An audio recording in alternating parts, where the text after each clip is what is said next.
நம்ம எல்லாரோட கனவுகளின் முதற்படி ஸ்கூல்ல தாங்க தொடங்கும். அப்படி நம்ம வாழ்க்கையில முக்கிய பங்கு வகிக்கிற அந்த ஸ்கூல் எப்படி இருக்கணும்னு எங்க அருணோதயா குழந்தைகள் சங்க கூட்டமைப்பு மாணவர்கள் எனது கனவு பள்ளி எப்படிலாம் இருக்கணும்னு சொல்லியிருக்காங்க. ஸ்கூல் அப்படின்றது வெறும் கற்கள், சுவர், பெஞ்ச் இது மட்டும் இல்லைங்க.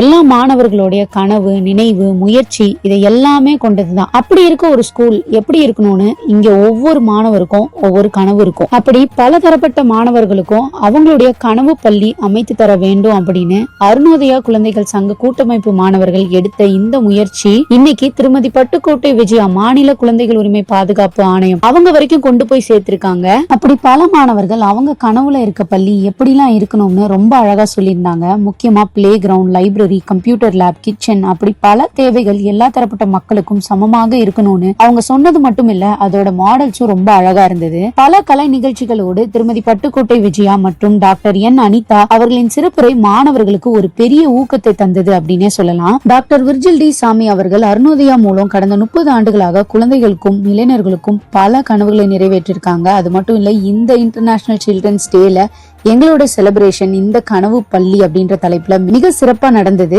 இன்னும் நிறைய கலை நிகழ்ச்சிகள் இருக்கு, அதை நம்ம அடுத்த வீடியோல பார்க்கலாம்.